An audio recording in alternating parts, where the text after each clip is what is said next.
Hey, welcome to a special edition of News You Can Use. I'm your host, Brandon Gomez.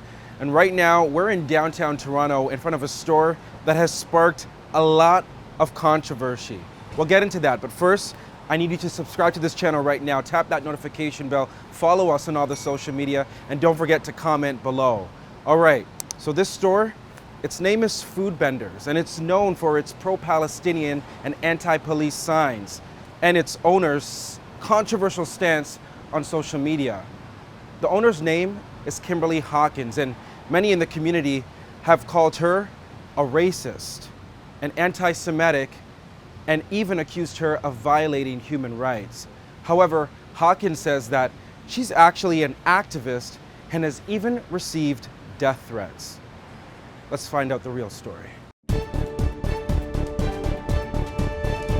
You're a hot topic for many people in this city. Yeah. For some of the things that you've talked about and some of the signs that are outside and inside of your store. Talk to me about that belief that you have. Yeah, so there's been a bunch of different signs that have caused controversy. Probably the most notable ones are about Israel, but also about the police. What is your stance on Israel? Which I see them as very similar issues.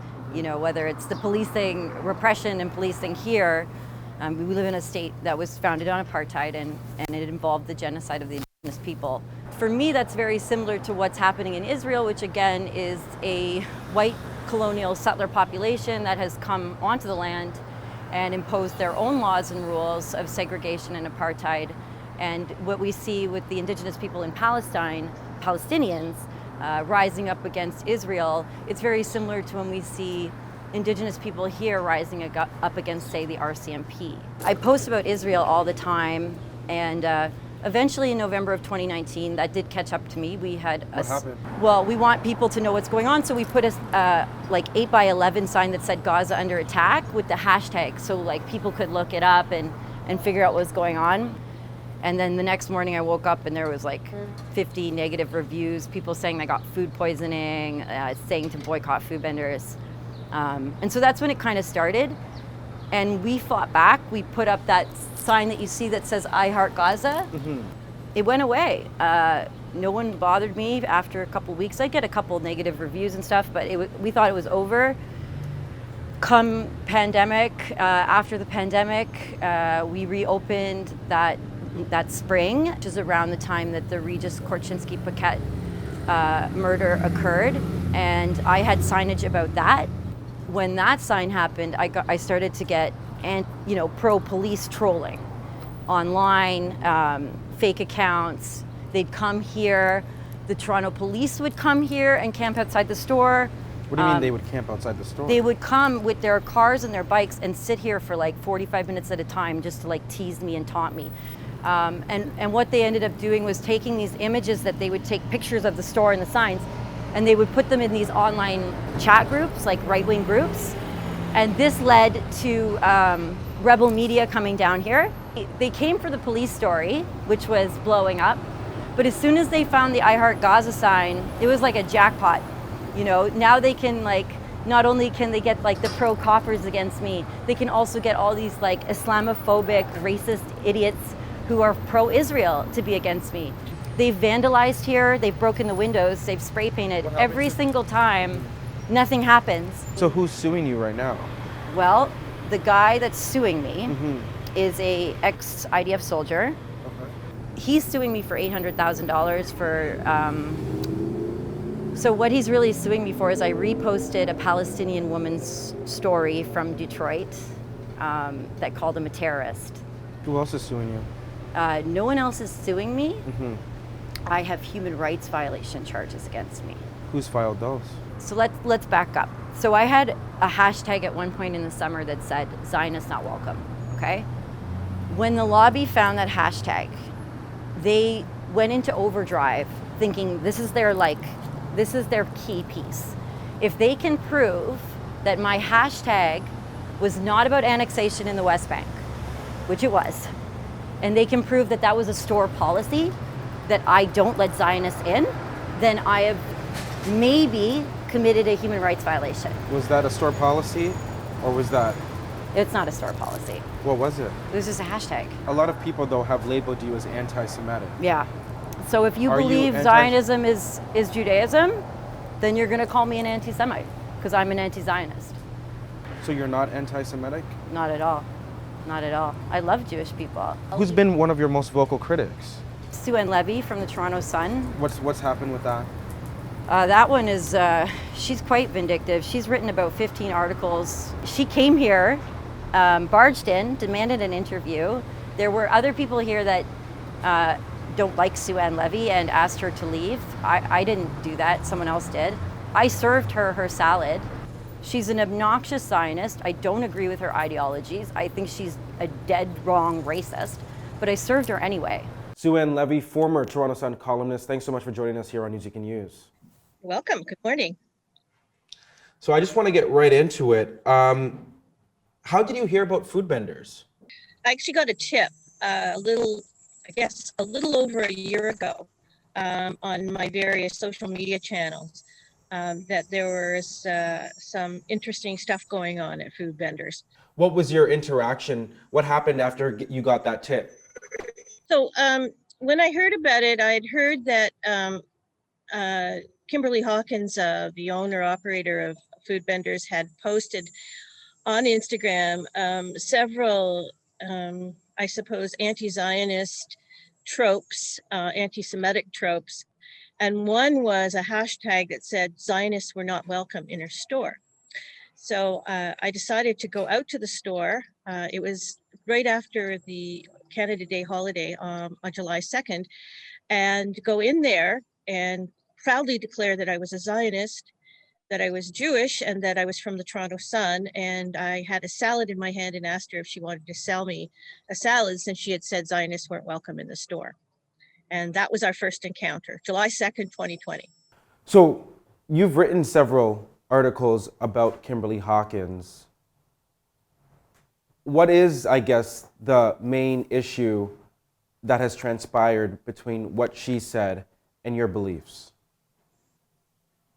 Well, I'm a proud Zionist, and I make no bones about it. And the thing was that when she posted the Zionists not welcome, it harkened back to, the 1930s in Germany when Jews were told they were not welcome.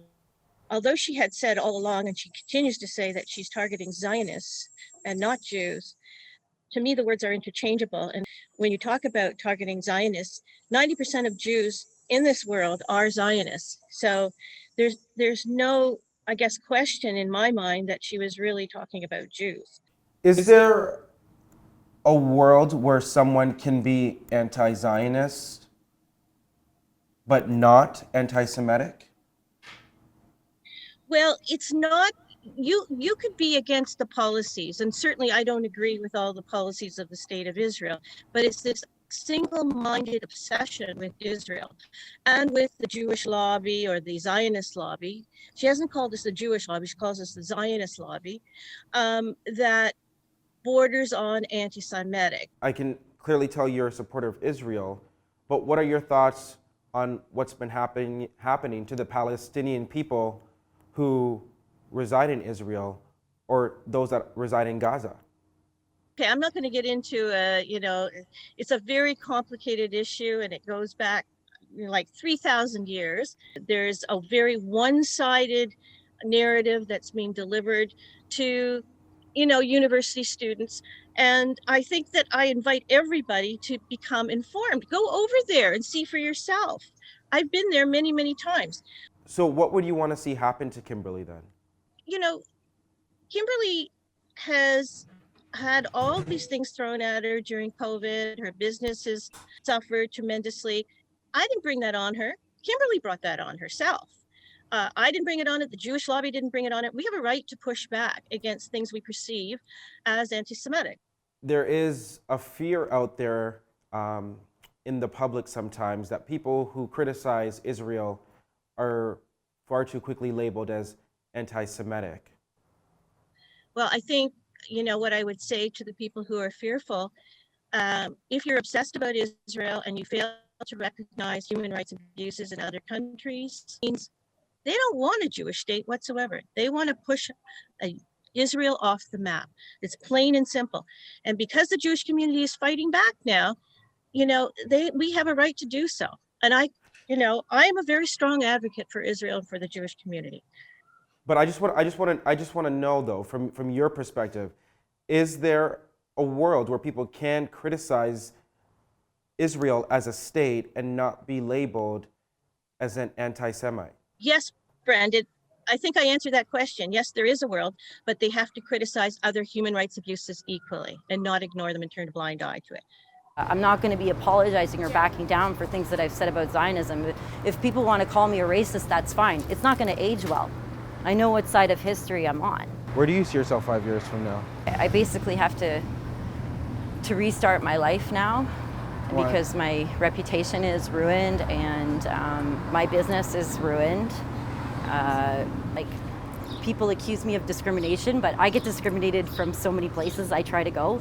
There's places that won't even let me eat there, it's at the point where sometimes I'm afraid to wear my kufiya, outside, because people might recognize me and spit on me or throw something at me. And you have kids?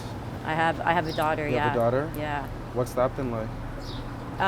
It was really scary at first. Well, like me, she's gonna move away, so that's. Where are you gonna move to? I'd rather not say on camera, but yeah, we're gonna go. It's not safe for us. So if I win in court, I fear for the safety of my family and my daughter, and I think the writing's on the wall for me. I have to leave. The fact that you have to leave, or you feel like you need to leave, the lawsuits against you. Yeah. Do you think it's worth it? Was it worth it? Is it worth it? Spiritually, yes. The cost on my life, I don't know. Time will tell. If any of the work I've done made any difference, or if it will impact anything or change anything, I don't know. Maybe it was all in vain. I don't know. So listen, we know a lot of people are going to have a lot of opinions about this story. What we tried to do here was to present both sides, just like this lady doing her thing. So let us know how you feel about this in the comment section. What are your thoughts? Drop them below. And also don't forget, we drop News You Can Use every Tuesday and Friday. So if you have a news story that you want us to look into, email us, news@brandongonashow.com. And if you haven't watched the latest episode of The BG Show, go do that right now. We'll see you soon.